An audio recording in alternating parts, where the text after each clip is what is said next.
in my area, in our area, we live in an affluent part of Wisconsin. The most of the clients that I see are, they have a lot of disposable income, and when you have a good amount of disposable income and you choose not to prioritize something, then call that what it is, which is health is not my priority right now. My priority is these vacations for my family, or this extra vehicle or whatever. I'm not demonizing any of that, but it's just health is not the priority.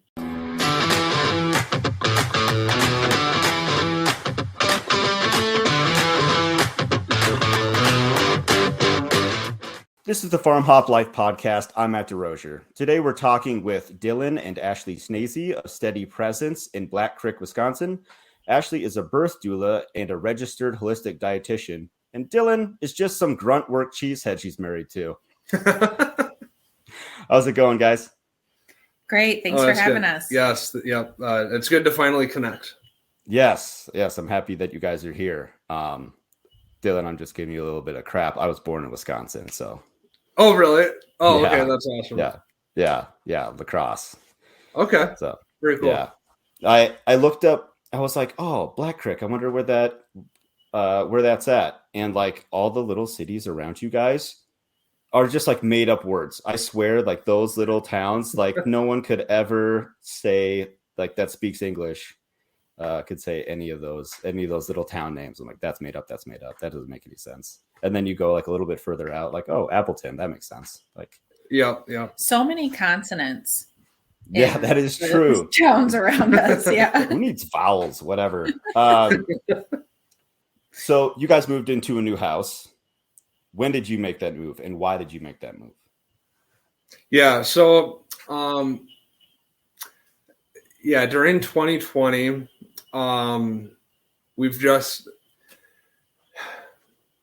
we made the decision in 2020 to look for a piece of property. We've been wanting to do it for some time, and we always thought that it was going to be this future thing where we'll have the money in the future.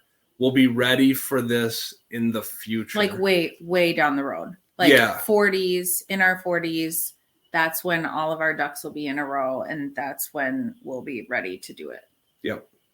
And so, the events in like 2020 just kind of pushed that roadmap up a bit. And we couldn't stand to be in the city anymore for a multitude of reasons. Like we were living in a 700 square foot house on a cement slab with a single car garage and a 1/4 acre of land, with our 2 boys who at the time, so the day we found out we were pregnant with Vinny was the day we moved into that little house. So we went from we moved in already too big for that house, but we knew we needed to use it as a stepping stone financially. And that was the closest that we could get to like tiny living in a city, because we had looked through all of the regulations for like actually buying a tiny house or living in a camper. And it wasn't legal anywhere around here. So we got this little 1950s house that was redone, and we aggressively gardened it. We had 4 chickens that we were allowed, and then the police were called when we had 7 one time, so we were back to 4. And during 2020, like April of 2020, we started raising rabbits for meat in our backyard because we saw the food shortages, and that was like the most terrified we've ever been about anything, especially looking our 2 little boys in the face and being like, okay, we don't have enough food on hand for anything because we live in this tiny house. So we started raising rabbits for meat. We turned like a whole wall of our family room into a pantry and just like put curtains over it. It looked nice. The aesthetic was fine, but you pulled it back and it was like a month worth of food. So we just started casually looking for land and feeling like we were never going to find anything, because we wanted to stay relatively close because both of our parents live in the area and are a huge help with the boys. And obviously we love them and we want to be by them. So this piece of property came up and my friend had sent it to me on a Friday morning. And she said, look at this. It's really cute. And I'm like, oh my gosh, it's adorable. The house is beautiful. It's on 5 acres, which is plenty for us. I sent it to Dylan and he says, pull the trigger. And I'm like, what does that even mean? Like we haven't gone to a single open house. Like we are not looking aggressively for a home. And I said, okay, I'll pull the trigger if you can get a pre-approval letter. And I thought that would be the end of it. How is he going to get a pre-approval letter? 4:00 in the afternoon on that Friday, he's like, well, the pre-approval is in your inbox. Can you talk to a realtor and get us a showing? So we went the next morning, put in an offer on Sunday, not really knowing where all of the money was coming from, just like trusting that this was, we'll sell everything we have. I don't know. We had no plan. Like, okay, we had some plan, but like, we really didn't know where the money was coming from. And God just like moved a bunch of mountains for us and everything worked out perfectly. Our offer shouldn't have been accepted, but it was because the people liked us. So it was a total whirlwind. And, my sister ended up buying our house, so that worked out really well. And so our first day here was August 19th, I think. So it's still really new. We are always feeling like we should be doing more. And then we remember that we moved at the end of August and it's like, yeah, we're probably doing enough now. Like we're good. Yeah. Yeah. Well, 6 months. We've been here? Yeah. Mm-hmm. Wow. Yeah. Yeah, I've seen like little like snippets or whatever from your videos and whatnot, and it looks like a cool place. It's beautiful. Nice big barn. Yeah. Yeah, we plan on having barn dances in there. So we just got a bunch of lights, and the past couple of weeks I've been listening to various songs on Pandora and shuffling them over to a playlist just for the farm dances. And there you go. Yeah, we're looking forward to that. My wife and I actually got married in a barn in Wisconsin. So that's awesome. Yeah. It's the perfect place to be. We love it. Absolutely. Yeah. You guys could probably go visit and rip off a bunch of their ideas. It's the Enchanted Barn in Barrow, Wisconsin. Barrow? I don't remember. I've heard it's of like, that. Like Barron County, I think, is what the. But yeah. Anyway, so you mentioned your boys. And your parents are nearby, and you homeschool your kids. That's awesome. How's that going? Are your parents involved in that? Very much so. So our kids go to my parents every Tuesday and Thursday, except for this month because they're in Alabama. They snowbird. Yeah, they snowbird. What's in Alabama? The beach. Oh, I went to visit in this past November, and it's almost like being in Florida. I mean, just a couple miles down the road from where they're staying is the Florida coast of the Panhandle. Okay. So yeah, it's a nice area. So. Yeah, I'm assuming they're staying with family, or you just like go have fun in Alabama, hope you make it back? No, they have a condo. They like a timeshare. Oh, I see. Your parents are there with your kids. No, wait, your parents are there? Just parents. Yeah. They're not going over to their house because I'm a little slow. It's fine. So excuse my reach here. Yeah, it's because I was born in Wisconsin. But. Yeah, right. Well, same here. Yeah, so they kids go to grandparents every Tuesday and Thursday, and so they're every week they like pick a new letter, or is it a month? I don't know. It's just like after mastery. They're in no hurry to do anything, which is so perfect for our approach of like unschooling and following. It's like totally child-led. Every once in a while I get swept up in the like homeschooling Facebook groups that are like, what curriculum are you using for this, and this, which is like, I want everybody to have the freedom to homeschool the way that they want. And that works really, really awesome for some people, but it's not the right path for us. Mm-hmm. So we've been doing unschooling and then books that are called fun schooling books. And they are very child-led. It's basically like guided journals for all different stages of learning and development and stuff. And it guides research about things that kids are interested in. So we were really worried about telling our parents, both sets of our parents, that we were homeschooling because we were expecting but what about socialization conversation, and they're going to turn out weird, and all of the stereotypes about homeschooled kids. And we've gotten nothing but support from both sides of our family. And like, your parents are the first ones to tell us every time, this is such a great fit for you guys. I'm so glad you can do this. So, and especially in the context of the farm, like there's infinite opportunities to learn. Absolutely. Yeah. Absolutely. That's great.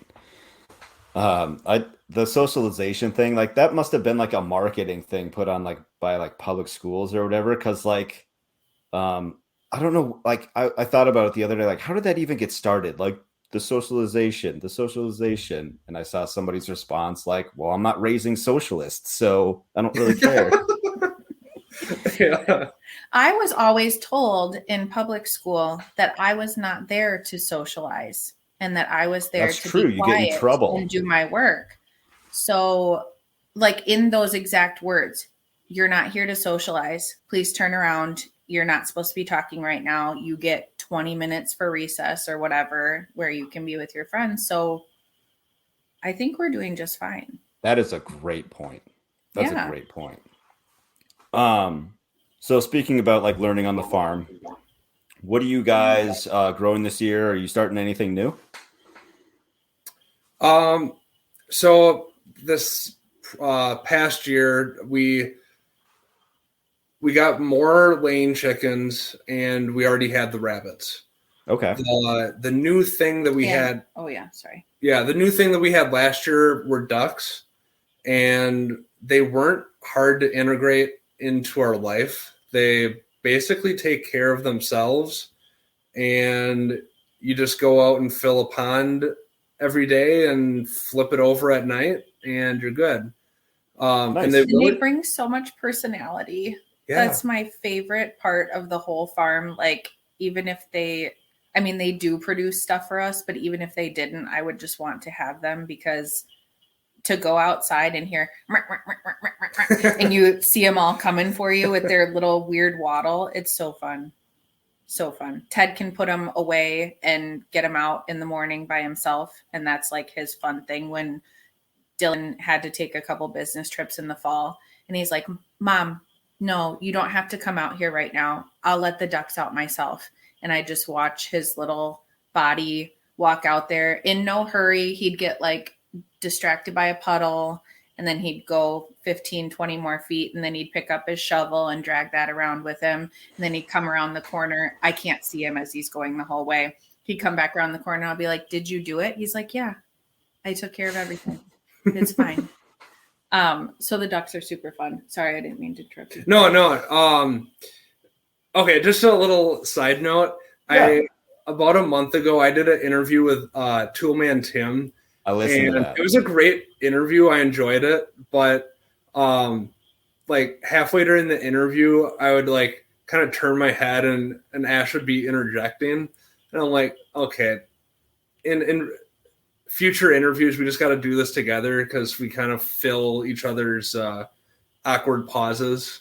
Sure. Toolman and Tim asked him, so like, where can people find you, or what are you doing, like, to lead people to our business or whatever?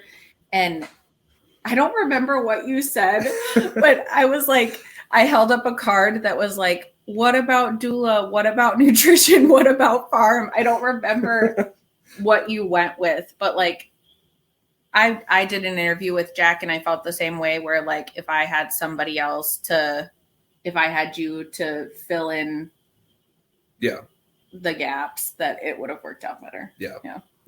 Anyway, what are we growing new this year? What are we growing new? We're not okay. So we're not really doing a lot new. I mean, we're expanding the ducks. We're having less chickens, and we'll talk about that later. Okay. But the gardens. I think that's new. Yes. I think that qualifies as new. Okay, good. Okay, we're having a big garden this year. Like so 1,500 square feet, 2,000. Yeah. Wow. Yeah. I don't know. Big. Check in later in the season and see how it. Okay. So let's talk about that for a second, because I'm curious. Your penciled plans, I guess, is a 1,500 to maybe 2,000 square foot garden. Are you doing like straw bale gardening, square foot gardening, row gardening? Like, kind of walk me, raised beds. Like, what's kind of like the plan there?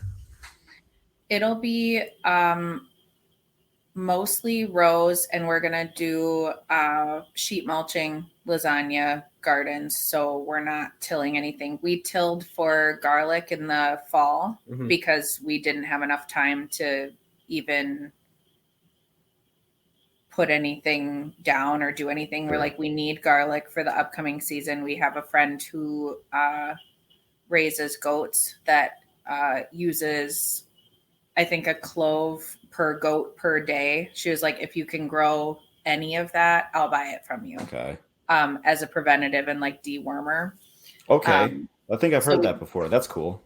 Yeah. So we got that in the ground and tilled that, but the rest of it will be lasagna gardening. We have a neighbor that brought over really an obscene amount of cardboard. Yeah. Like giant cardboard boxes that were I think it was mostly furniture. Down. Yeah, furniture but like boxes, a lot yeah. of Our whole well house is filled with cardboard boxes. So we're going to do that. We're going to do rabbit manure because that's cold fertilizer. Yes. And we're drowning in it at all times. And what else are we going to put on top? I mean, just wood chips. Maybe my dad can get a few passes of the lawnmower so we can put grass on it. Okay. Yeah, really any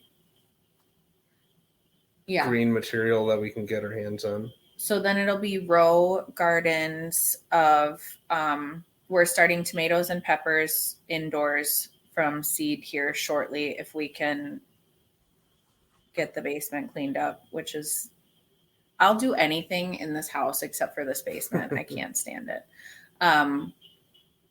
It'll get done. And then, but we're not going to start anything else. We did winter sowing last year, and we're just going to direct sow all of that stuff this year.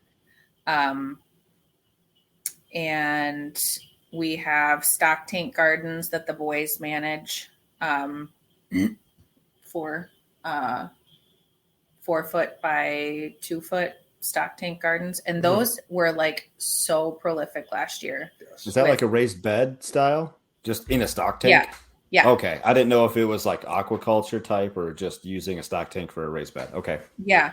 We had them at the last house because most of our sun was on our driveway. So we did the stock tanks to utilize that. And we had a super long driveway that went into the garage, like toward the back of the property. But the garage was filled with rabbits. So we didn't have to bring our car back there. Good. So then we put the stock tanks in front of the garage. And they just did super. Did you get in trouble for that too? No. So the police officer that came out to respond to the complaint.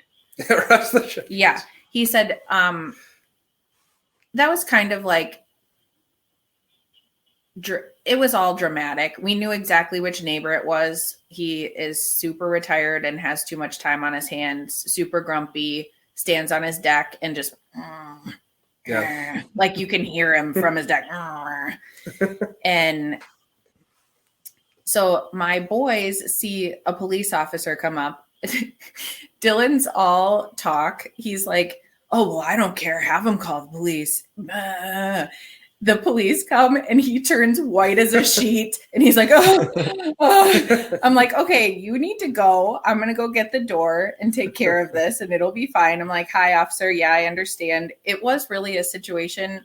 We had 7 chickens because we were getting new ones and then giving some other ones to a farmer friend that we had. So it was transient. And so I explained the situation. He's like, yeah, that totally makes sense. He's like, can I see your setup in the backyard? Oh, sure. Come on back. So then he talked for like 25 minutes about how much he loves chickens and how his sister has like 25 chickens out in the country and all of them are pets and they have names. And he just thinks it's so neat that you can do this in the city, and that's totally fine. Just let us know when the other ones go. And then he's like, and then I have to come back out to close this complaint. So then he came back out and gave us a free rain barrel that him and his wife weren't using anymore. The officer gave us a free rain barrel. So we felt a lot of support from, from the city. And then since that didn't work out, he called the city ordinance guy, because he thought we were breaking like visual ordinances. The neighbor called the ordinance guy. I followed that one. That one I did understand. So he came out and he is a part of the town sustainability committee. And so he was really jazzed about what we were doing. And he's like, oh yeah, the compost is awesome. Yeah, there's no limit on rabbits. So have as many as you want. Yeah, this rain catchment looks really cool.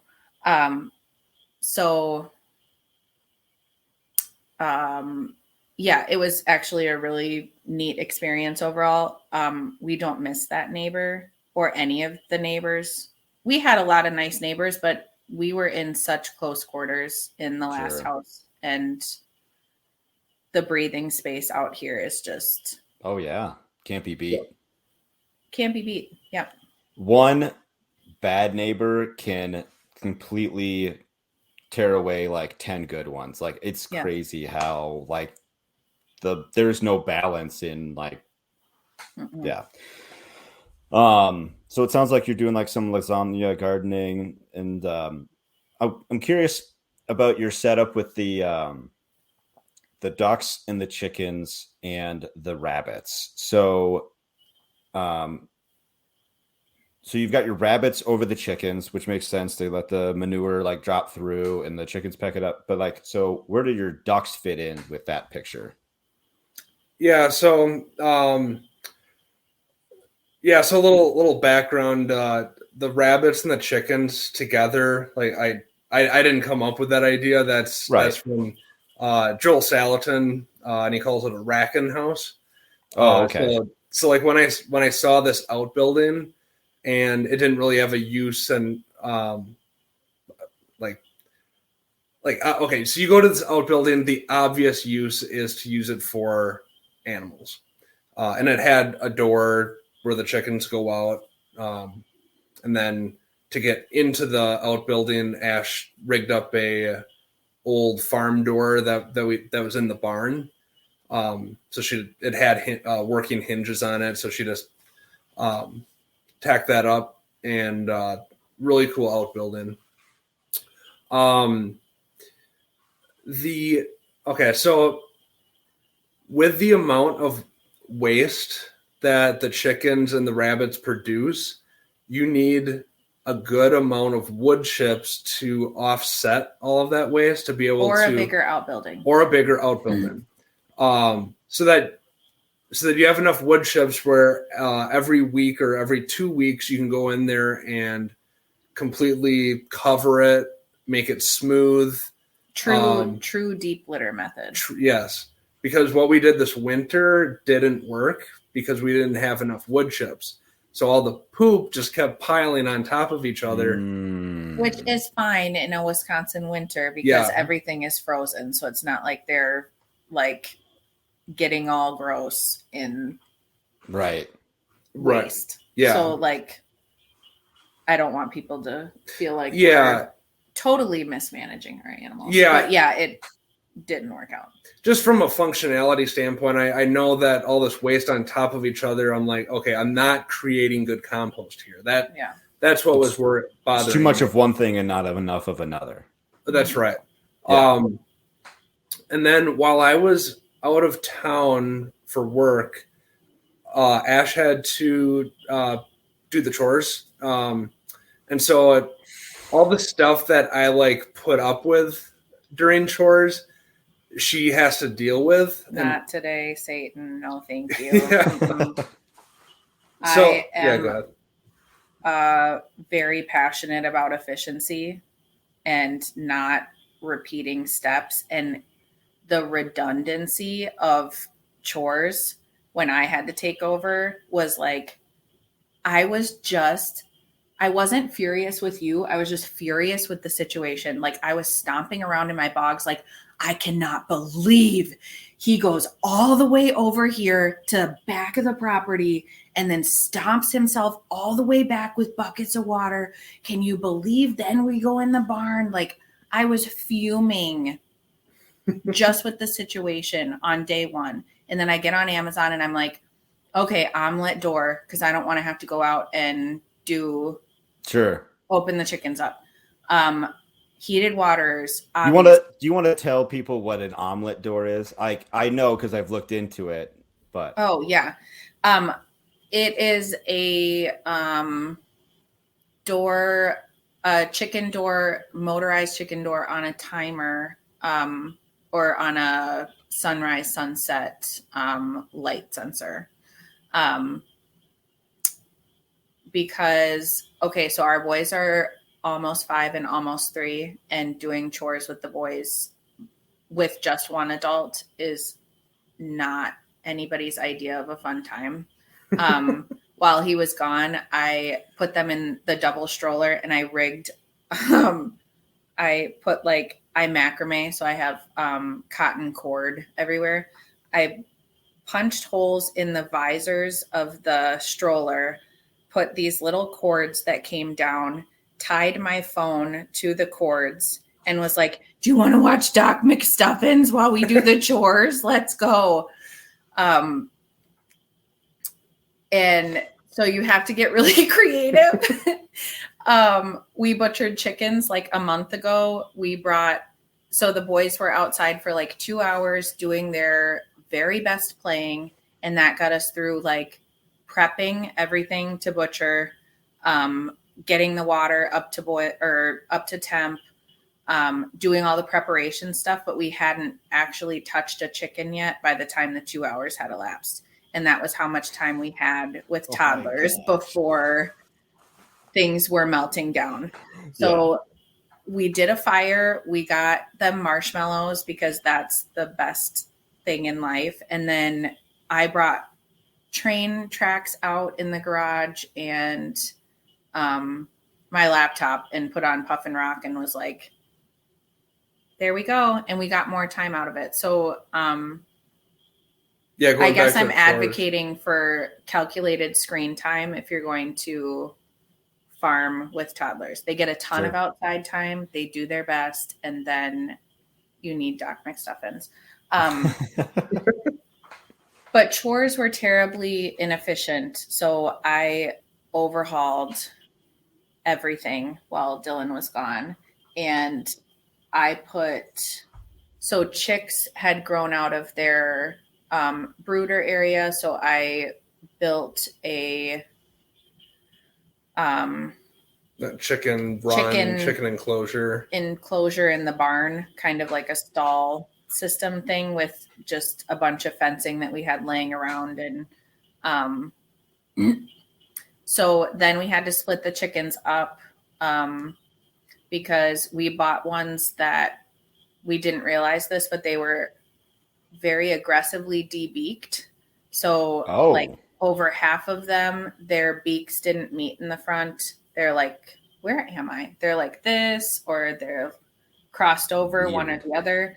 And we had a big lice and mites problem this winter because they can't prune themselves effectively.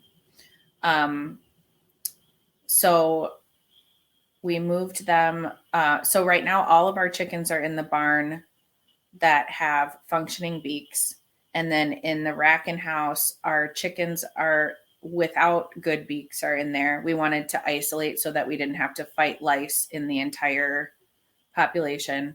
And then our ducks are in there with them right now. So it's a duck, chicken, and rabbit house for the winter. A draken house. There you go. Yeah. So Dylan's issue with the racking house is that he didn't have enough wood chips, and like wood chip sourcing was an issue on his side. My side, for when I was doing chores, I hated going in the racking house because they do such a good job at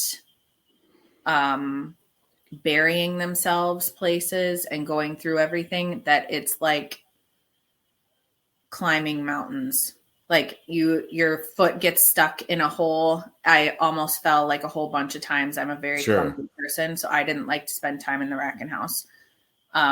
So if you're going to plan on doing something like that, then I would plan to like rake it on a regular basis so that it's relatively flat, or just don't be clumsy. The bog boots are so beautiful, but they're such a trip hazard for me. Yeah. Well, I can't wait. They're so heavy. I can't wait till the spring where I can just wear regular steel toes.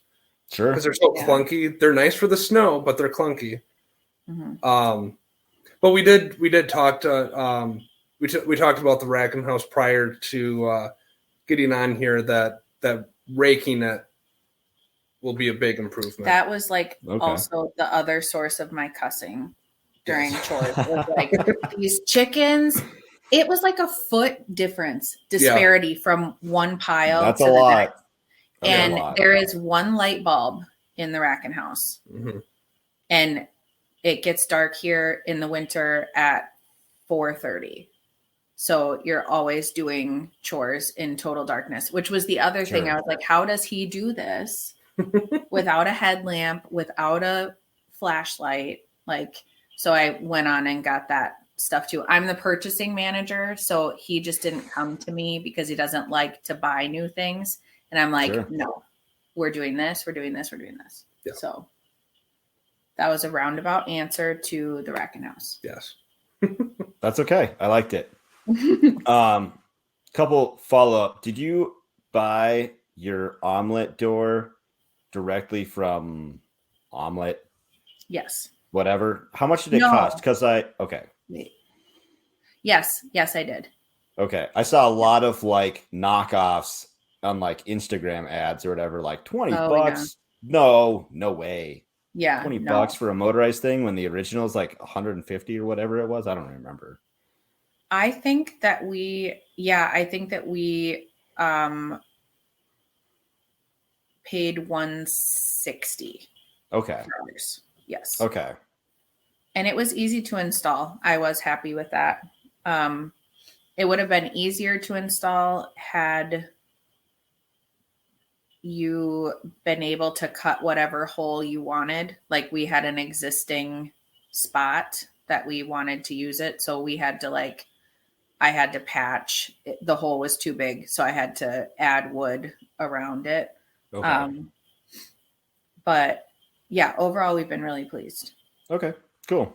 I couldn't justify the spending $150 just to like make it easier for me personally. I was just Yeah. like, I'll just go do it. Whatever. Yeah. It's fine. Um, so you have how many laying hens do you have? There's no way of knowing. um, we have a batch of chicks that we still call the chicks, but they're definitely not chicks. We got them. I went to a swap meet, an animal swap meet it was the end of August. We had been here 2 weeks and I went to a swap meet. It was the first time I had ever gone to anything like that. Neither of us grew up in agriculture whatsoever. My other farming friend took me to a swap meet and I was like, this is the coolest ever. Just like a million trucks making an aisle with tailgates and just like letting animals out. Favorite ever. So we were there towards the end. It ended at noon and people were like, it reminded me of catcalling. Like, hey, you, do you want some chicks? I'm not taking these home with me. Do you want them for free? And I was like, okay. We already have a brooder that we like inherited with our property. So I was like, it was like 11 chicks. Brought them home. I'm like, surprise, Dylan, it's chicks. We've never done chicks before. And he was like, okay, cool. Let's go put them in the little brooder spots. We had a lamp and everything set. And I said, okay, I have to go to Tractor Supply and get chick crumbles and I'll be right back. So then I went to Tractor Supply and their chicks were half off, which meant that they were like 50 cents a piece. So obviously I got 35 because chicken math, if I'm going to raise 11, then I might as well raise like 40 some or whatever. Pretty much. Yeah. So we have the batch of chicks, which is like the ones that made it is like 25, 30, and they're straight run. So we have some really pretty roosters in that batch. And those ones will start laying like April, May. Yeah. And then we have the batch with the good beaks, which is like 13 hens. And then there's like 10 with messed up beaks which are doing fine for themselves. Like everybody's doing great. So actively laying, I'm going to say, are like 25, but we're getting still only like 2 or 3 eggs a day for daylight / coldness,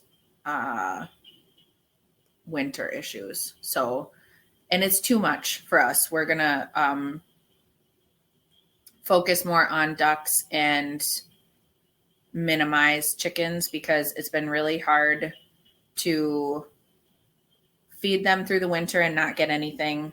Like, I know that that's a very common thing that people do. We don't love to do it, especially with how high feed costs are right now. And they're just more drama. Yep. There are more health issues overall. And it's not like we've had tons and tons of issues with them, but compared to the ducks that are like completely 100% self-sufficient, they forage so well. They are up and about, like actively looking for bugs and stuff like every second of every day. They put themselves to bed at night. Like, we just want to focus more on those versus the chickens. Yeah, definitely. Yeah, I mean, something that eats a majority of its diet in grass and bugs and takes care of its own young. Yeah. That's the other thing. Yeah. Because we didn't love the chicks process. We could do it. It's a skill that both of us wanted to have. But if a mom duck is going to take care of 15 babies, more power to you. Like, I want to facilitate that, and I don't want to do the incubating and hatching. That'll be like a cool homeschool thing that we do, but Sure. not like scale production. And Fair our enough. chicks did well, but we lost like a third. Oh, wow. A quarter to a third. Yeah. Which we heard was super normal for, I don't know if it's for our area or for new people doing it. No, there have been like 5 or 6 people that I've talked to that were like, oh yeah, that's right on the money. And I'm like, I don't want to do that. That was sad. That is sad. Yeah, it was hard. I ran 25 meat birds last year, lost one like a day or two after I got it, and then the other one got like wet, and I never like dried it off properly, and I think it got too cold, and that's why it died. But 2 out of 25 is pretty good. Yeah, totally. And then I've also never had like a mite problem either, and so I don't know what that looks like. I don't know how you treat that other than like diatomaceous earth, I guess. And that's what we ended up doing because there were a bunch of natural sprays that you could put together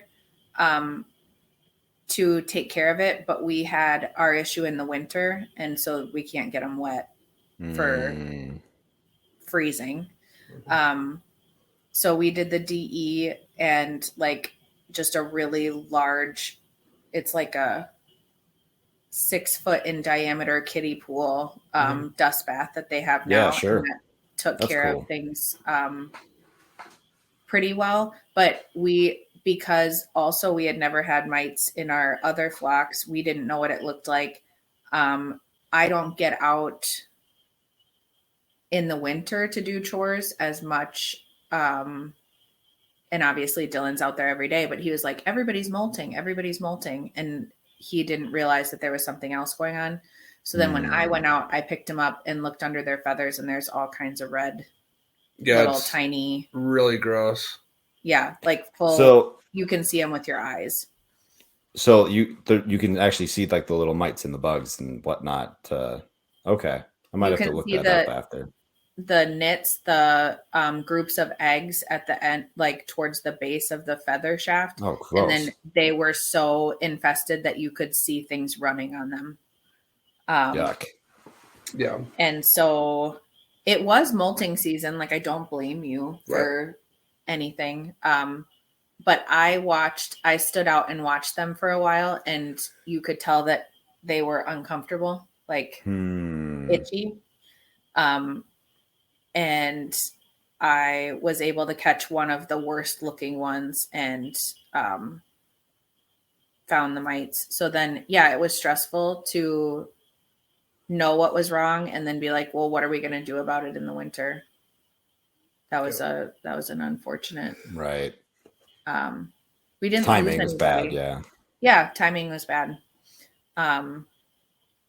So we have a lot of, obviously we've already learned a lot about what we're going to look for when we, buy adult chickens in the future. Like the beak thing, I had never heard of that being an issue for anybody.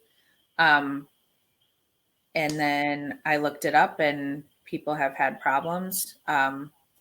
So that would be something that we would look for, but we have Rhode Island Reds and we really like them for our climate. And then some pretty roosters. We have a Brahma rooster that does a really good job. Yeah, he was gifted to us as a housewarming gift. Day one, we moved.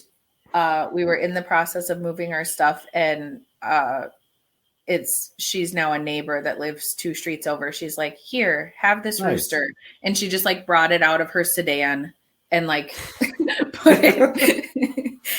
These are your ladies now. Goodbye. Yeah. Thank you. Yeah, he's great. So you guys have like, I saw you guys posted like a egg carton collage. Like, is that how you sell your eggs? Like, is that like a marketing thing on like selling your eggs? So We have a thing in the Fox Cities called Fox Valley Hidden Rocks. Okay. And so this concept is people paint rocks and hide them around the city. And if you Okay. find a rock, let's say it's like in the landscaping of a restaurant or at a park, you're supposed to take a picture of it where you found it and then re-hide it somewhere else. And so I got this idea of doing that with egg cartons where you color on them or, write on the inside of them like a little quote or phrase that you want to see. And then sitting down with my kids doing art stuff, one of my favorite things to do when I was a kid was make collages. And so like my permaculture mind started going like, okay, I could do a collage on paper, but if I do a collage on an egg carton while I'm already sitting here spending time with the kids doing art, there's so many yields that I'm getting out of this. Yeah. Plus, when someone gets that carton of eggs from us, they're getting a piece of art, whether it's done by me or my kids, or if we do homeschooling events in the future, I'll bring out a bunch of egg cartons, a bunch of old magazines, and kids just go to town, maybe sign your first name on the inside of the carton. And we've gotten a whole bunch of people that have donated magazines to us, and you love it. Like your soul loves it. Yeah, it's just fun to do. And then knowing that that's going to brighten one of our customers' days, it's I'm looking. We haven't sold a carton of eggs with the collages yet because I started doing it in the winter. We haven't sold a carton of eggs. Yeah, let's say that. Yeah. So we're in the process of buying the house. We were 5 days to closing. Mm-hmm. Closing on the same day, the sale of our house and the purchasing of this house. And the lengths that I had to go administratively to get that process done was just like so taxing. To have all the paperwork where it needed to be, like managing inspections and all this other stuff. 5 days to closing. We're so close we can taste it. And I can't get anybody to insure our house because we are planning to sell eggs. So they weren't going to. What? Homeowners insurance asks about this. Yeah. And I did not know that. I went through one, I don't remember. It was like an ag related insurance company. And they were like, yeah, we're going to have to pass. And I was like, well, who else do I go to? They were like, well, we don't know, but we checked with 200, not lenders, but 200 insurance providers. And everybody said no, because you're going to sell eggs. Not I was like, that kind of agriculture, big combine kind of agriculture. Correct. That's what, yes. Yeah. Correct. Yeah. That's who we want to insure. Yes. So, I said, well, what if we won't sell eggs then? Because obviously I need my house insured. And they were like, they kind of laughed at me like, well, that's just what you're going to say. And then you're going to do it anyway. And I'm like, well, what is even happening right now? So I went to State Farm and talked to an agent there, and there you go. It's got farm right in the title. Oh, yeah. Dang. Same thing. I said, okay, then I am telling you right now that I'm not going to sell eggs. And she's like, oh, well, then that's totally fine. Let's get this moving. And she took me at my word. And I'm like, thank you. That's what everybody else should have done. But So we sell business cards for $50 and you receive 10 dozen free eggs. Okay. So you purchase the gotcha. piece of paper and you get free eggs. I gotcha. I'm following. And so that's what we're planning on doing in the summer. If we have enough surplus, because we had a bunch of surplus during the summer months. Well, I mean, we've only been here since the end of August. So we had surplus late summer, early fall, and we wanted to fulfill some CSA members. So we gave them a bunch of eggs. And then we haven't had a farm fresh egg in a million years through the winter. So we'll be doing obviously just keeping a bunch unwashed, but then we also want to try the lime. Oh yeah, for preservation. For preserving eggs. To get us through the winter, because there's nothing worse than feeding your chickens 2 times or every day and caring for your chickens all day and then having to go to the grocery store and buy pasture raised eggs. Yeah. Like that's a no from me. Yeah. So yeah, we'll see. But that's our little workaround for insurance. I like it. Yeah, so we're hoping that the Rogue Food Conference comes to Wisconsin. We were planning on going last year, but it just didn't work out. So I'm hoping to meet, people in this space if that comes to Wisconsin. Because I was listening to a interview that Joel Salatin did with Curtis Stone, and he dropped the hint that they're going to be doing one in Wisconsin. So I'm looking forward to that. Isn't Curtis Stone up in Canada though? Yep, he's in Canada. So the people that put the Rogue Food Conference on are Joel Salatin and John Moody. Oh, okay. Yep. Okay. Gotcha. So then maybe I can bring a couple of my collage egg cartons along. Yeah, you could get Joel Salatin to sign one. Oh my gosh! Yeah, sell it for $1 million. For $20. Yeah, there you go. I would love to see Dylan meet Joel Salatin because your brain would explode. Yeah, like literally. Some people get like nervous around big CEOs of stuff or like politicians or celebrities, whatever people normally fawn over. That would be it for you. Mm-hmm.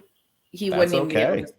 Yeah, it's perfect. I think that's the perfect kind of person. Yep. Mm-hmm. I'm biased, but that's totally fine.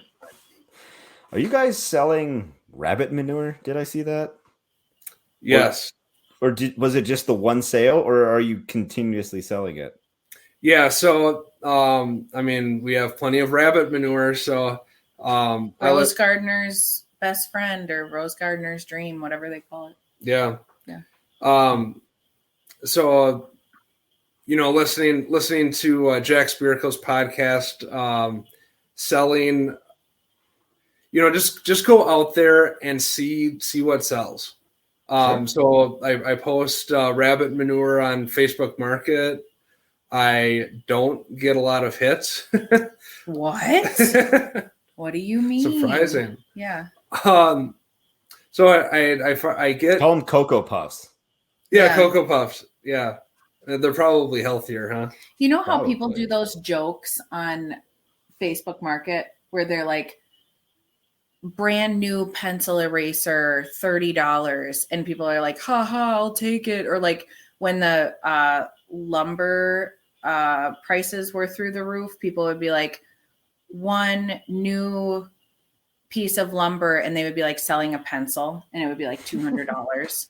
That's what I feel like people thought your thing was. Like he couldn't possibly be selling food. Sure. I hope that's how people interpreted it and that it made their day. Yeah. Because that's how I would have felt not being in agriculture. Oh, yeah. Just no, scrolling this is not like, real. oh, rabbit manure? Oh, that's weird. Yeah. That's but true. I did get a notification, and some guy wanted to buy like 4 pounds of, I think it was 4 pounds of manure. And why I said 4, not 5, or like 4? Why 4? Yeah, that's kind of specific. You know, it may have been 5. But when I filled up the bags, that came out to like 10 pounds, and because it's in the winter and the manure is heavier because it's not dried out, I'm like, whatever. I collect buckets of this stuff anyway, so I'm just going to be pitching it into the garden anyway. So, where did that person live that bought that manure? So I said, I can just stop by the farm and pick it up. And he said, well, where are you? And I'm like, I'm in Appleton, Wisconsin. And he said, oh no, I'm in South Carolina. So he did a Facebook Market with shipping post for manure. All right. And then what happened? So I work from home during the day. So Ash does all the running kids and errands shtick. And so I said, okay, you have to take this rabbit manure to the... I'm going to Target. I'm going to drop off the boys at Grandma and Grandpa's, and I have like 2 other work-related tasks. And Dylan says, yeah, and just grab that bag of manure and bring it to the post office. Here's the address, and you can send this to this guy. And I was like, okay, whatever. Like, I'm used to this and I get it, but like the average person is not used to this. And if you're going to be the weirdo that sells manure, then you got to go to the post office. Like, that's it. I'm like, true. Okay, I'm going to bring it. It'll be fine. I get to the post office, and how had you packaged it? I don't remember. You packaged it in clear plastic bags so you can clearly tell that it's a bag of poop. And there was nothing holding it. So I didn't know that was the way it was packaged. So I would have had to gone into the post office being like, hey, here's some poop. Gotta ship it. And then put it onto the scale. Like just poop. Like almost like raw. Yeah. Yeah. And the post office is packed all the time. There was a line out the door. I spent like a really good amount of time looking through the agricultural vehicle, which is our minivan, to figure out if I had a bag, if I had a box. We had just cleaned. Normally I'd have like 100 things to put poop in to bring into the post office. Sure. We had just cleaned the van out. There was nothing. And I spent like 15 minutes on it. And I'm like, I am not going to be this person. We have to do it another time. Yeah. Well, we ended up getting flat rate boxes. Oh yeah. Yeah. So she brought it. Yeah, she brought the boxes home. I packaged it up, and then they picked it up from our porch. Yeah, we just set it out. Perfect. Yeah. So we would do that again, but so the guy bring the poop to the post office. Yeah. So the guy like bought $25 worth of rabbit manure, and shipping was $16.25. And he was like, "Cool, love it. Let's do it." Okay. So that was my first official rabbit manure sale. We barter it with people around here though for other stuff. Yeah. What do you get? What does poop get you, I guess? Last year, I'm just curious. Who did we barter with? Carrie for plants. Yeah. So our friend Carrie is an herbalist. Nice. We moved out here. We wanted to be in Black Creek for the community because we knew people that lived out here already. So for this house to come available and be in like the country neighborhood that we were hoping for was like an extra bonus. So we have quite a few friends in the Black Creek area, one of which is an herbalist, and she does winter sowing, but she lives on the property that she grew up in and has been planting stuff there for 20 years, 30 years. So she pots up little perennials that come up in the spring. And what have we gotten from her? Elderberry, medicinal sage, yarrow, bloodroot, all kinds of cool stuff from her. Nice. Yeah, and then we're gonna barter rabbit manure for maple syrup this year. Yeah, it'll be a multifaceted, not just rabbit manure, but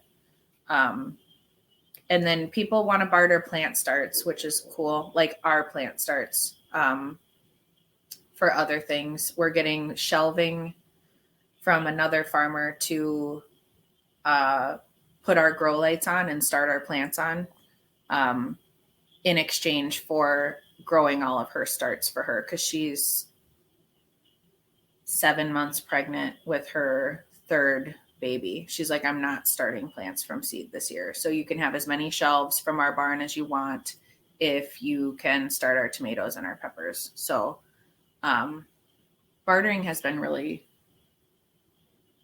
lucrative already for us. And we're just at the very beginning of exploring all of those networks around us. Yeah. I mean, we've only been here for 6 months, so I'm, excited for the many more months to follow. Definitely. To see what comes out of this lifestyle.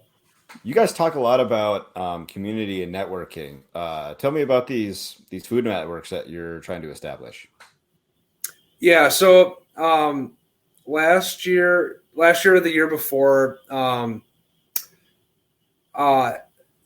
listened to, or I watched a few videos from a guy named Christian Westbrook, and one video that he shared really got my attention of how, in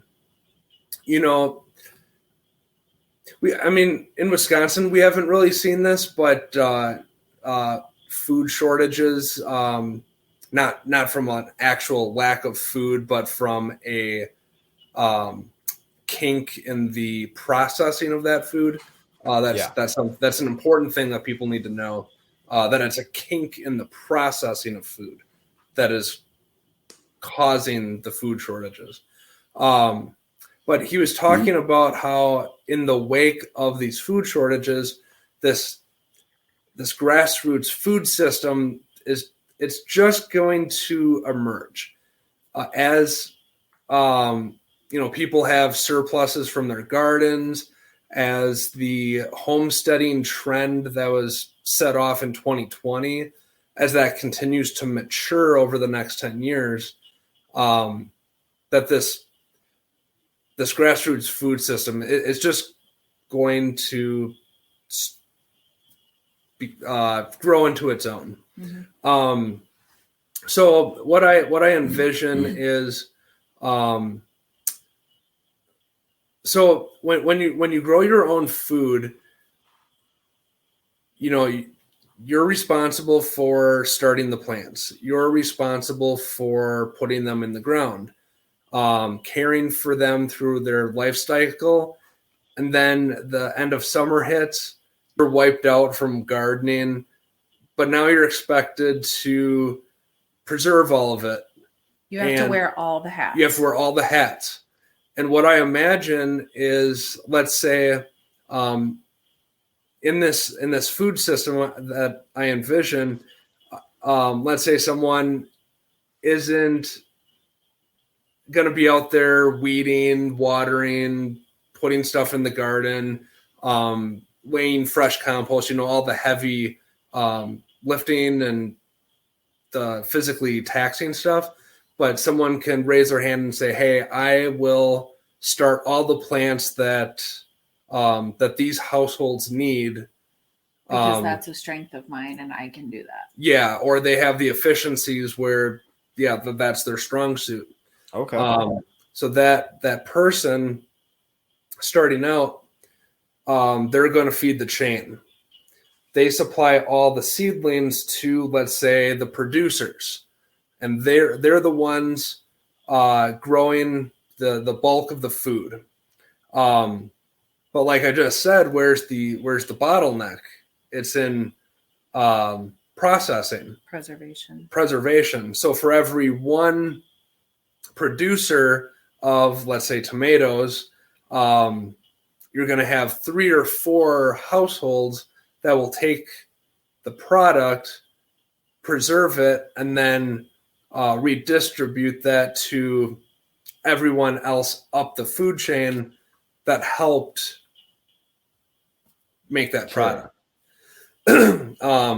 Now, something like this doesn't happen overnight. It happens through relationships that are formed, and people have to see value out of it. The thing that we have come across the most when we say we live on a 5-acre regenerative farm is, oh my gosh, that's my dream. I would love to be able to do what you do, but I can't because X amount of reasons. Some more valid than others. I don't want to get on a soapbox about what you can and can't afford. That's like it's a common thing that I hear as a dietitian and a doula. I would love to focus on my health, but I can't afford that. I think that, like, as a whole society, we need to, okay. In my area, in our area, we live in an affluent part of Wisconsin. The most of the clients that I see are, they have a lot of disposable income, and when you have a good amount of disposable income and you choose not to prioritize something, then call that what it is, which is health is not my priority right now. My priority is these vacations for my family, or this extra vehicle or whatever. I'm not demonizing any of that, but it's just health is not the priority. That's so a lot of people say, oh my gosh, that's my dream, but we can't because this, and this. So how do we work together to bring those people that can't do what we do and love it and want to be a part of it into our farming journey? And how do we make it a symbiotic relationship so that we can get help from people because we can't do it on our own? And what do they get out of it? So we're trying to, with like the events that we have going through, it'll be May through October. We're going to have the barn dances once a month, movie night at the farm once a month. We got a big gigantic conference projector that we're going to throw a movie up once a month.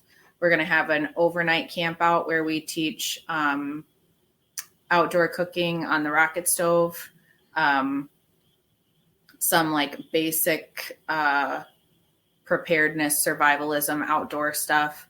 And it'll be a family camp out. And then we'll have a crunchy moms get together once a month for people that are interested in naturally minded stuff, moms that are interested in naturally minded stuff. So we're trying to build community in those like non-agricultural ways to get people excited, to get people out here to say, oh my gosh, your 6 apple trees are so beautiful. I want to come out and help you pick. That's what we got last fall. So you get them hooked through other means. So like it's a movie or it's an Easter egg hunt, like I saw you guys posted, or number of other things. That's cool. Because I was curious, like, how did you get into like hosting community events in your farm? Because like, again, you've only been there 6 months and I feel like you've built it up. Like, rather quickly. Yeah. We knew when we got this place that we had to hit the ground running from a financial standpoint, but also we want to bring Dylan home to farm full time, and we're not going to derive all of our income from farming, and actually we're probably not going to derive much income from the actual farm products, but we can monetize our lifestyle 10 other different ways. Sure. So that we can work as a family, so that he doesn't have to be in a corporate job. And like our 5-year-old Ted already knows that that's the trajectory, and we'll be like in a store, we'll be in Target, and he'll be like, well, I don't really think we need that, because if we don't spend that money, then dad can come home and he doesn't have to work on his computer. And I'm like, yeah, that's far away, but like, you got it, dude. Like, we have to, Nice. That's the whole family goal. We want to educate our kids together. And so how do we monetize in different ways? So like, I have my virtual and in-person nutrition services and virtual in-person doula services.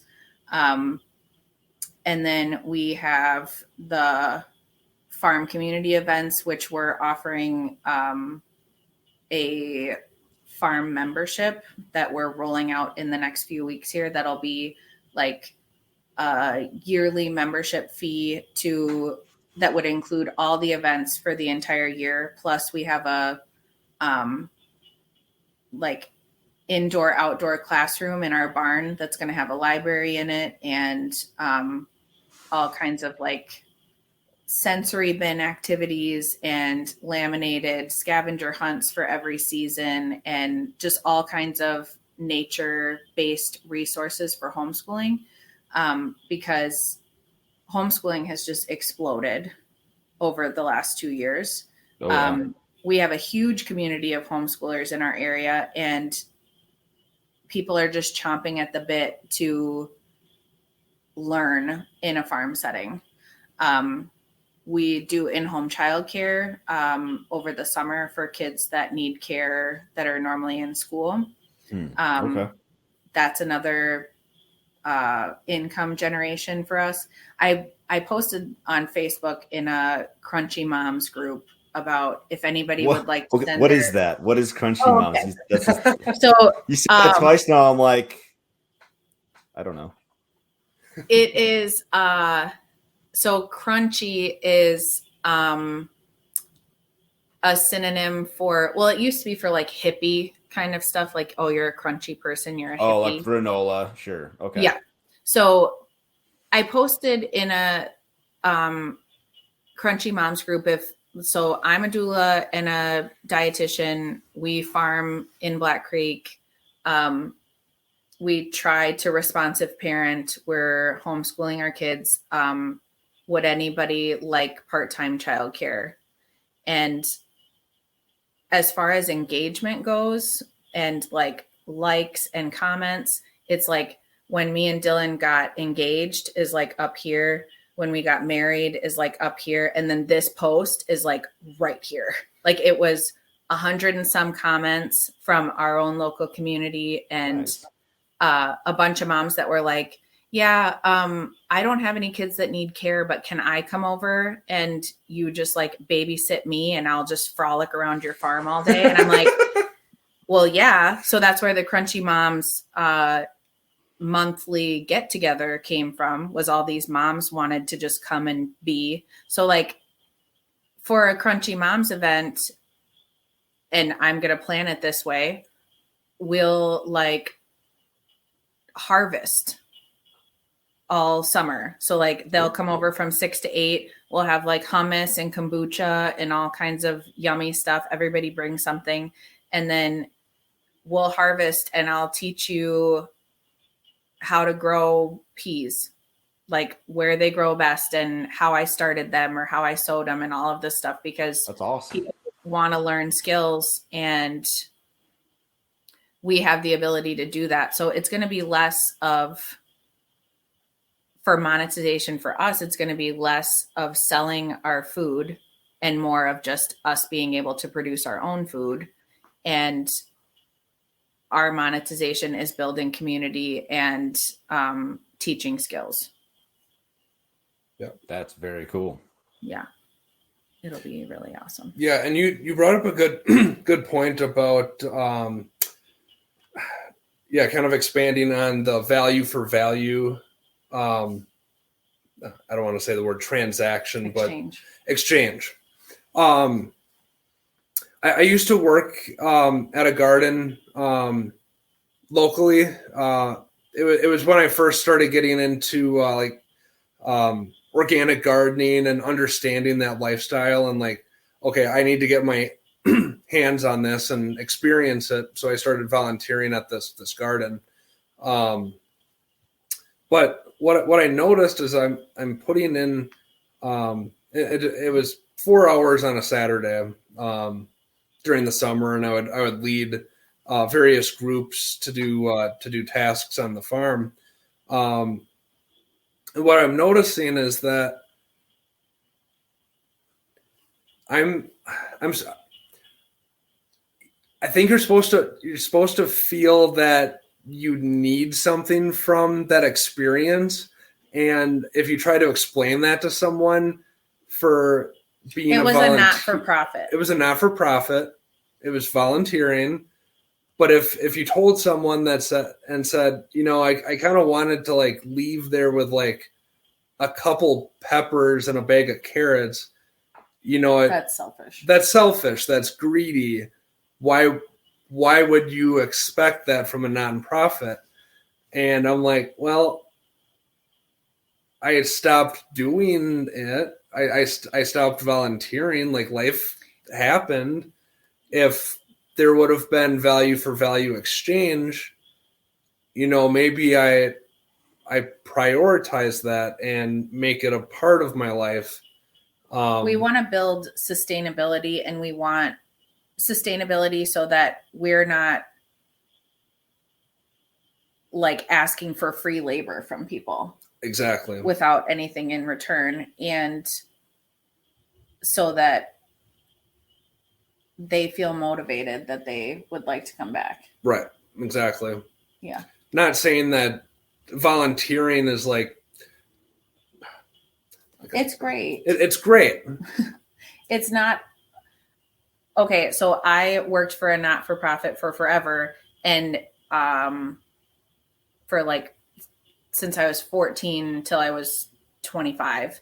And wow. The turnover rate in a not-for-profit is crazy. Like the employee turnover rate, because you're there doing a job for not the money that it's worth. And that's okay for a little while. And then it's not. And you go somewhere where you get what you should be getting. Or sure. In a not-for-profit, and I'm speaking in generalities, this was my personal experience with this one. Everybody that wanted to be there for the good of the cause was just like bled dry. All of their resources, all of the, well, can you just stay late and do this? Taken advantage of, and yeah. Yeah. Yeah. Sure. And then they go somewhere else where they feel more appreciated and like they're getting something in return. And like from a nature, we always talk just in our conversations while we're doing dishes or whatever, like, would this occur in nature where somebody would do something for someone without receiving anything in return? And that's really not the case, because in village living, yes, you're going to do something nice or extra or out of your way for somebody, knowing that they'll have your back at a later time, like the same way that country neighbors are. Like, it's with our friends across the street. We got this huge, heavy snowfall and we have no equipment to deal with it. except for a shovel. So Dylan was out that day with his shovel, just trying to While do I his was best sick. while he was super, super ill with a cold. And Haley across the street goes, "Tell him to stop. Josh is on his way. Please tell him to stop." So he brought his whole tractor over and plowed us all out. That we didn't give them anything in return. Right. And that feels really weird for me as not a country neighbor person, not being raised in that. And Haley always says, "I know you guys would do the same for us. I know that we have each other's backs and that we've got each other." Like that's what village living would be. So there really isn't even though like you were saying transactions, even Right. though it's not I'm going to give you this and then you are going to give me this and it's going to be of equal value and then we both feel good. There is a give and take. Yeah. In most relationships, and when you are in a not-for-profit, there is not give or take. You are always giving, and that's nice of you. Right. Right? Yeah, exactly. So we want value for value exchange, and in our market around here, people are super excited to learn, and they're very overwhelmed by which we're new to gardening relatively. Yeah. We just started our own seeds last year, but the year before I wasn't involved in the gardening process at all. It was too scary. What do you mean plant a seed? Like that's abstract and I don't know what you're saying, so I'm not going to do it. Like we were just talking recently about how people around here are terrified of seeds. They want plants to start with. Sure.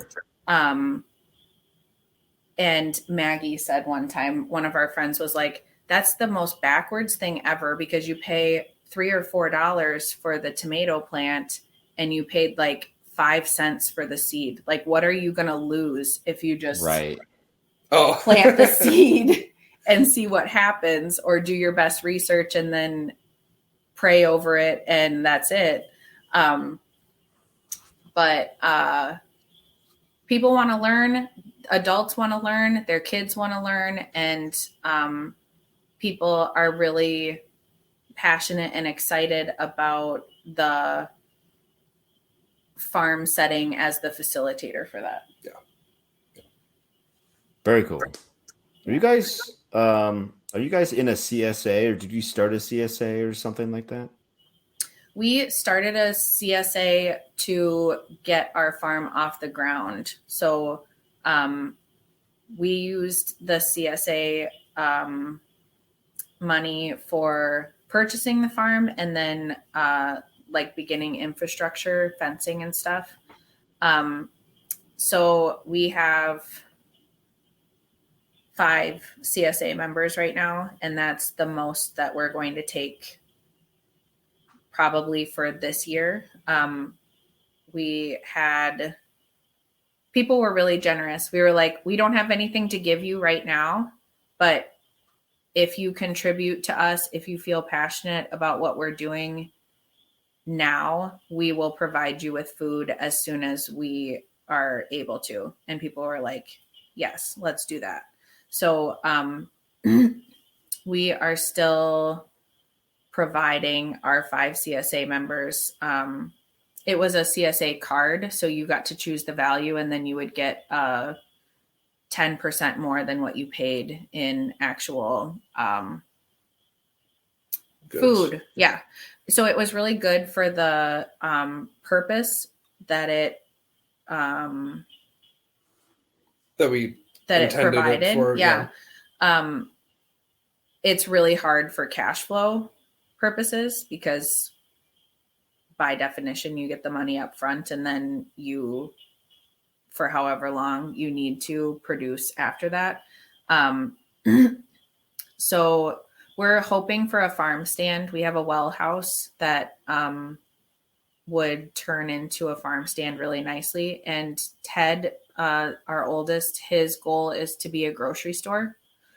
So we're working on that. He doesn't want people to have to ever go to the grocery. They can just shop at the farm for everything that they need. And I'm like, I agree, dude. I don't think that's ever going to be what this looks like, but I love you for all Who of your knows? dreams.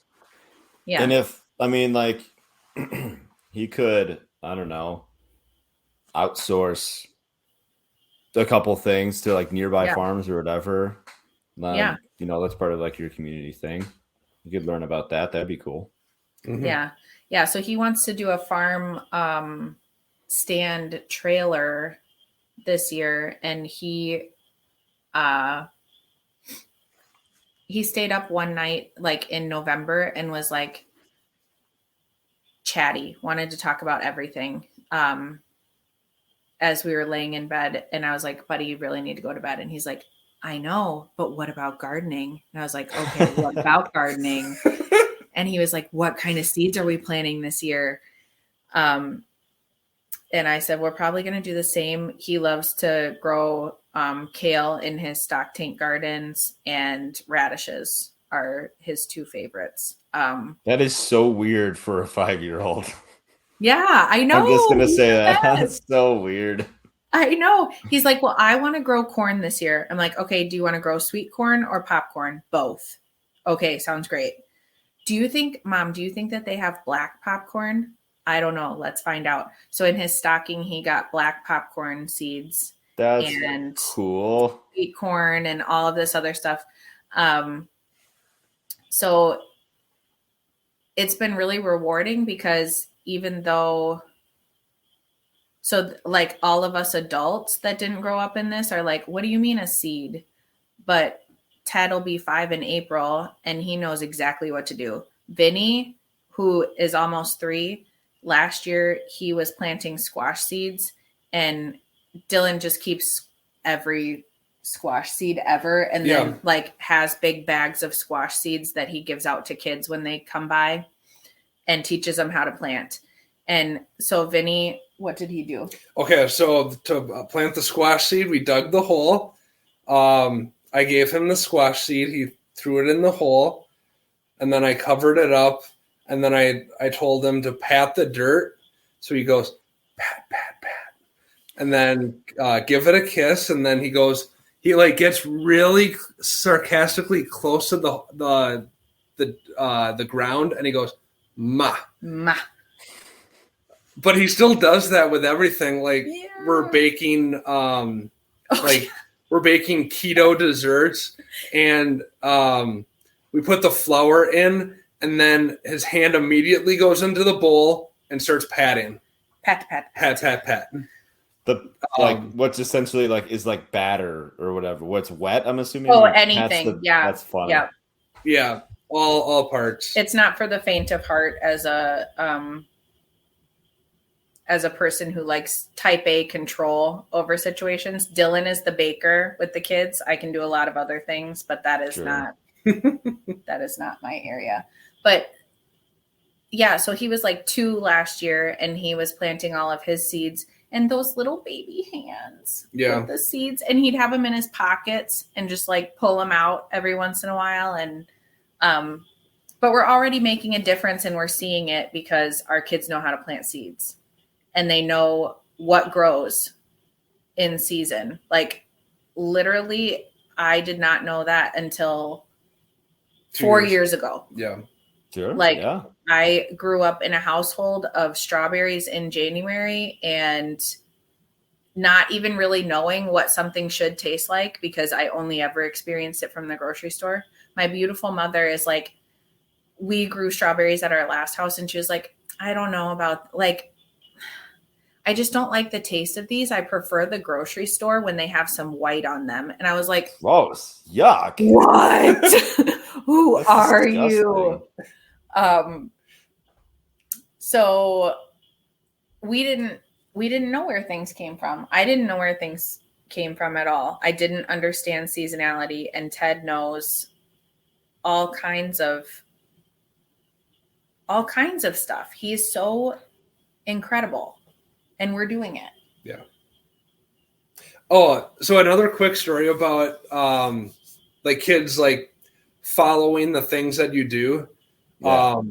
So we have a pantry in the basement. It was all like lined with shelving. So it's like, okay. A root cellar. A root cellar. So 2020 was the year that we stopped being fake preparedness-minded people and became actual preparedness-minded people. Because in March of 2020, I'm like, Ash, go to Costco. You know the things that we like. Go balls to the wall. Buy as much as we need for the next 4 months. And so she came back with tuna, mayo. What other? Cashews, coconut milk, high calorie things. And so 2020 was the year that we got into pantry management. So to go to a house that has a dedicated room for a pantry. Yeah. We have a dedicated room for a pantry, and our kitchen has a regular size pantry. Yes. Which was not the case at our other house. Yeah. It was like 4 cabinets, and that's all you get. So we're just like in luxury now. Yeah. Yeah. Well, one day I see Ted is filling up a little peanut butter jar full of roasted pumpkin seeds. And then he just put them in the cabinet that right over here that we store all of the diapers in. And slippers. It's a diaper and slippers cabinet. And then he just put a thing of pumpkin seeds in there. It's like, in case I get hungry. He said, to be prepared. To be prepared. Nice. And so then it started growing from there. He would put like a bottle of water in there, in case I get thirsty, to be prepared. And then he just started taking cans from our pantry downstairs and putting them into his pantry. This is my pantry, Mom. Yeah. This is funny. And now we have an actual like stand over here, a cabinet. So he filled his pantry. Yeah, filled it. And then every time I come home from the grocery store, he says, can I have one of those for my pantry? I don't have that in mine. And I say, sure, you can have that. So then I had a cabinet full of macrame stuff. And one day he said, I came in and all my macrame stuff was strewn all over the place. I'm like, dude, what's going on? Well, it's really cool, actually, Mom. I ran out of space in my first pantry. So this is my second pantry. This is our food if we can't get to the basement pantry or my first pantry. If something happens that we can't get to both of those things, then all of this food is in here. And so I'll be making a recipe and I'll be like, hey, Ted, can you check your pantry for this, this, and this? Oh, I would love to. And he comes up in here. Well, what shape pasta do you want? Do you want this shape? No, I don't need spaghetti. I need the swirly ones. No, I don't have any of that in there. I'm going to have to go downstairs. It's the cutest. Yeah, and it's actually really helpful. It's super helpful. 50% of the time, he comes back with what you need, and you don't have to go to the basement. Nice. He should do a TED Talk. Yeah, right? Well, his name, yeah. Okay, yeah, we discussed that already. So what motivates you to grow your own food then? Ash, go ahead, take that one.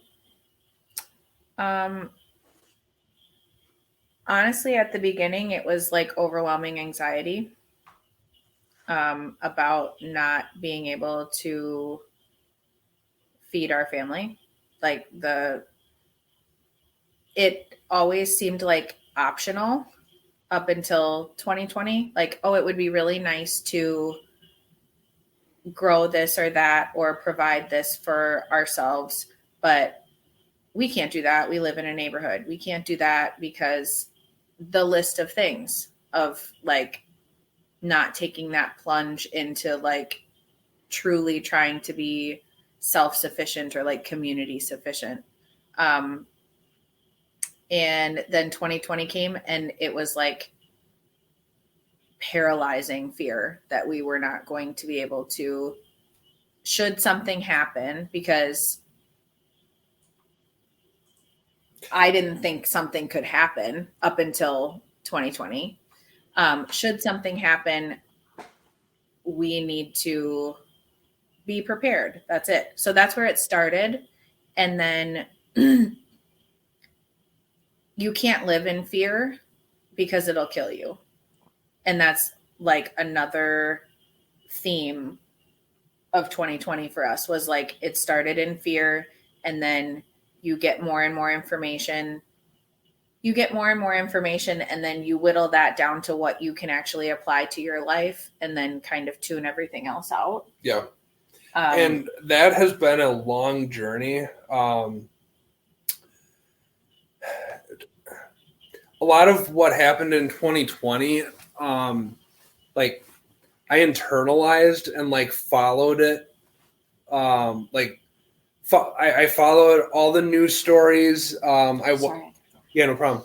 I wasn't watching a lot of news, but I was, I was listening to my podcasts and really like keeping track of what was going on.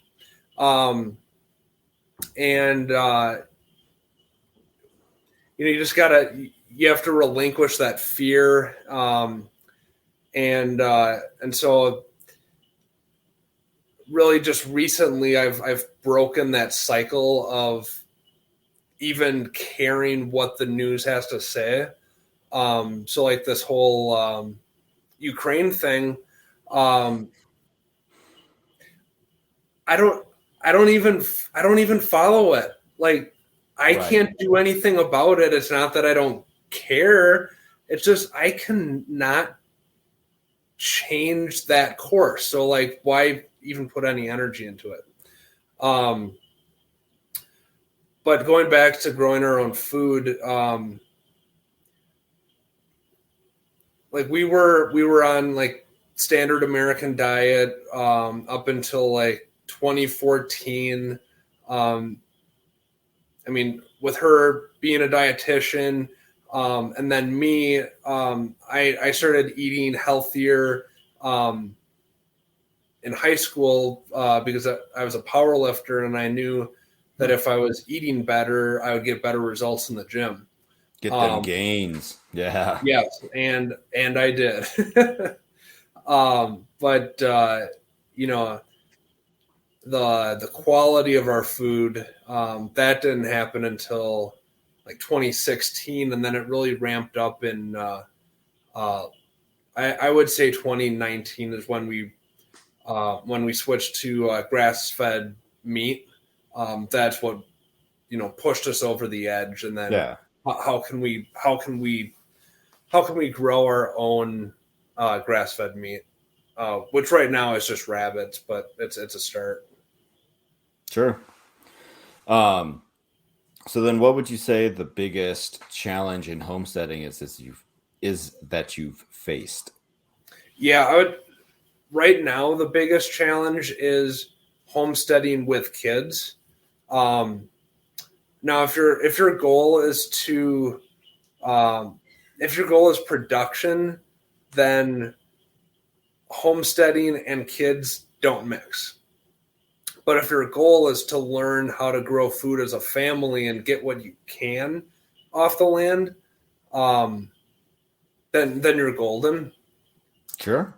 But that's really where the community comes from, is if you can get 3 to 4 families together, and let's say 3 of the adults are going to supervise all the kids, and then that frees up the rest of the adults to go do various projects. I could see that. That would alleviate that.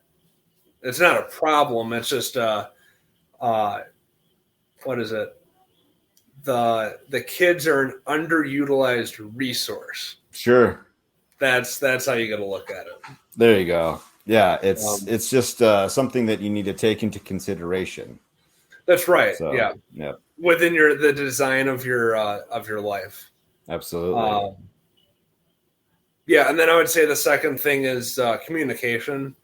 I might have one idea for a project, and I might even start executing on that project, but it's not what Ash had in mind.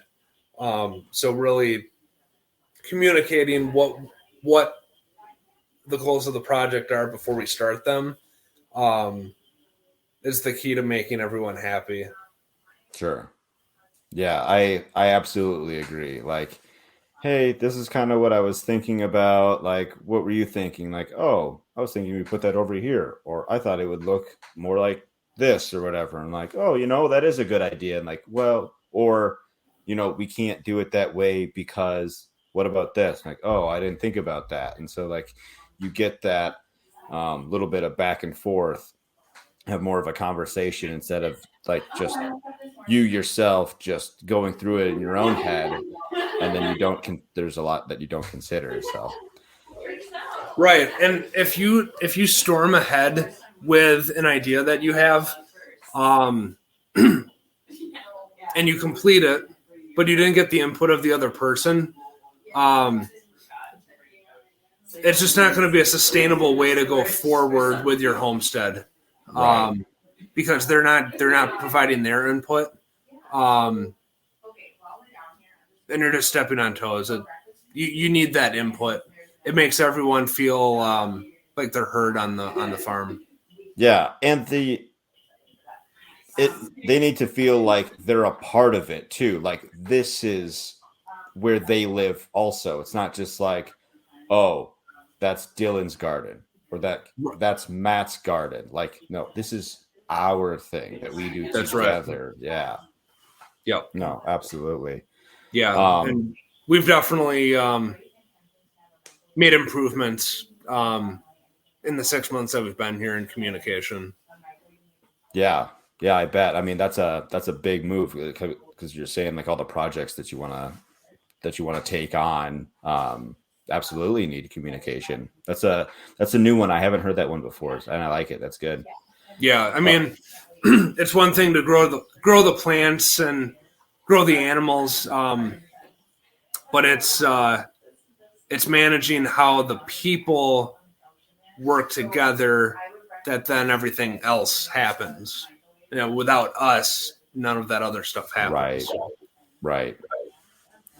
So, what would you tell someone that wanted to get started? Okay.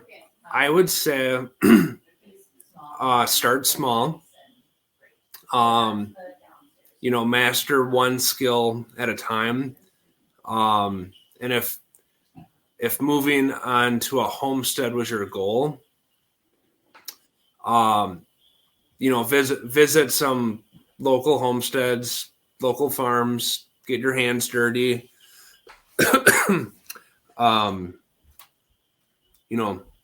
Really understand if that's something that you want to do. And starting to put those skills into practice before you actually move onto the homestead. You can still have that homesteading mindset without being on land. Sure. Yeah. And make those connections to, I mean, I don't know anybody that couldn't use a hand, like in doing anything, right. Prepping for the upcoming season, harvesting for the current season, like, just literally anything. Like, hey, by the way, we're going to start seeds. Would you mind helping or whatever? Like it's even people that just backyard garden and don't sell anything, that they keep it all. And then whatever they have left, they just throw to the chickens. And like, seriously, everybody could use a hand. So. Right. And it's funny. We have a friend, she was inquiring about what kind of, or where we get our chicks. And that kind of led down a conversation of, well, why don't you come to a swap meet with us? And she said that she was kind of nervous about going to the swap meet. And so that I just started thinking about, like, well, this person is a successful professional in their own right. They're a chiropractor. Why would they be nervous about going going to a swap meet to get right. chickens.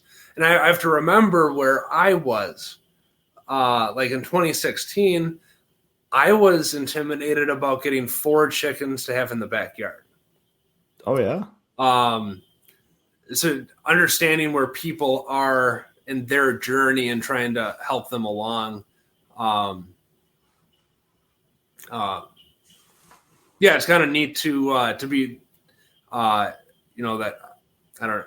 I don't know if trailblazer is the right word, but You're kind of like their lifeline to this whole other world. Kind of like I'll just walk with me. Like no one's gonna know that you've never done this before. Like we're just walking around looking at stuff. Like it's gonna be okay. Like right. Yeah, kind of like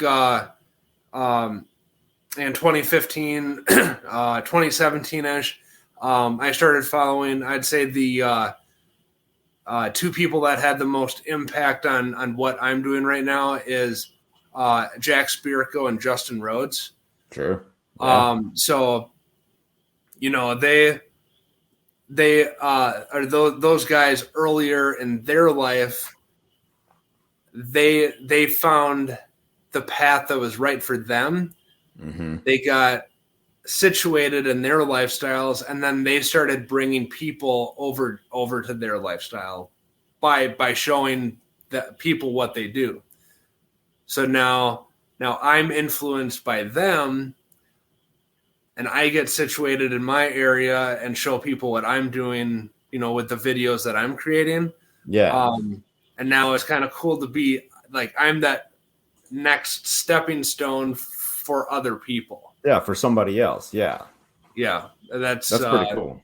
Yeah, that's kind of I'd say the biggest reward out of all this is who's in the wake of our footsteps. It's cool. Yeah. It's kind of a cool feeling. At least that it's a possibility that someone could be like, "Oh wow, look at Dylan." Like that you're somebody to somebody, I guess. I don't know how else to describe it, but like, I don't know. Could be. Yeah. And I would say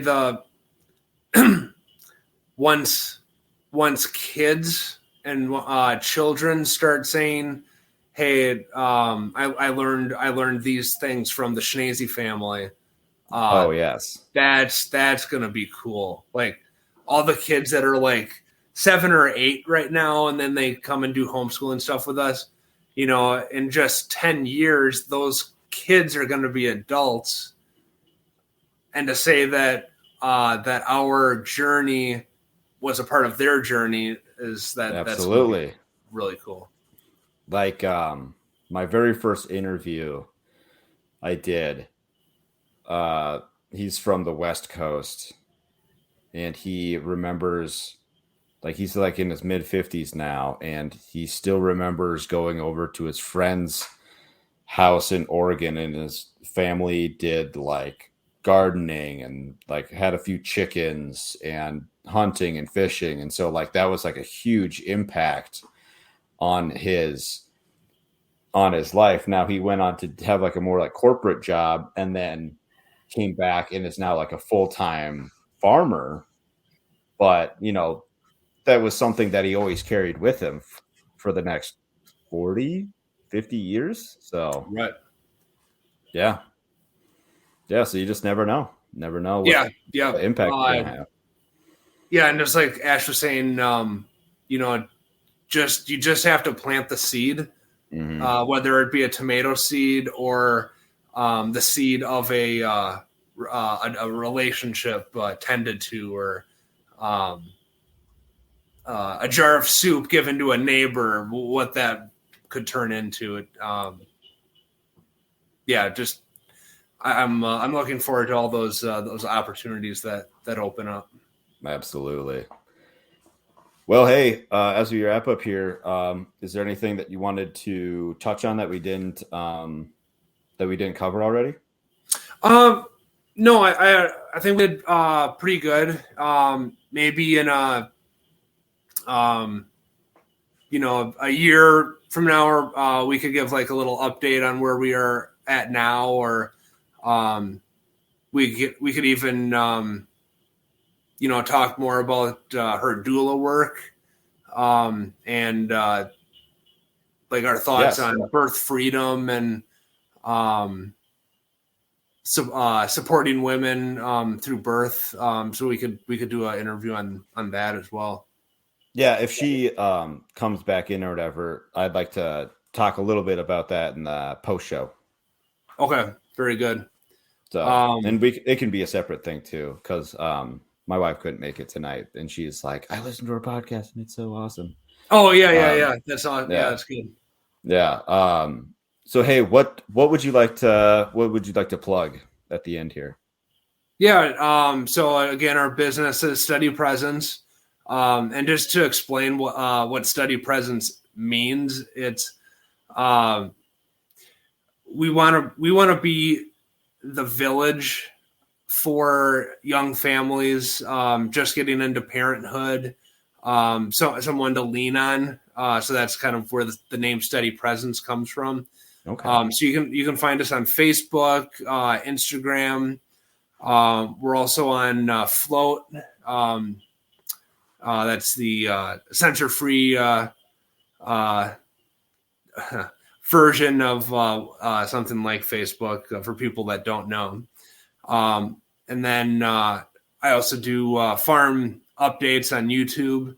I haven't been doing them frequently during the winter, but as we start ramping up here, I should be uploading more videos. And then you can also... It's hard when there's nothing going on. Yes. And how do I stretch this? No kidding. Yeah. But I hope that I'm putting enough content on Instagram that you at least get a flavor. Sure. But then I'll start those videos up again. But you can also catch us on our website, www.steadypresence/ what is it? Yeah. Steady-presence.com. Dash, that's what I was looking for. Steady-presence.com. I got you. Yes. Yes, I will put that all in the show notes for you. Okay, very good. So hey, I appreciate you and Ashley being here today. Yeah. Thanks for reaching out to us a couple months ago, and it was good being on the show. Yeah, thank you. All right, see ya. Hey everybody, sorry about that little bit of background noise towards the end there. Ashley went and checked in their new Airbnb guests, and the listing was only up for like 16 hours, she said, and she already had somebody book the whole month of March for way more than what Airbnb suggested her price is, and I'll have a video in the next couple of days. Her and Dylan talking about their Airbnb. So if you have any comments or anything, I'd love to hear them. You can also send us an email, farmhoplife@gmail.com. It'd be great if you could share this video with other people, just getting started homesteading or farming or even thinking about it, or people just wanting to eat better food, local food, get in touch with their neighbors. Ashley and Dylan are really, trying to build up their own community, and that's what we need a lot more of. So appreciate you watching. See you next time.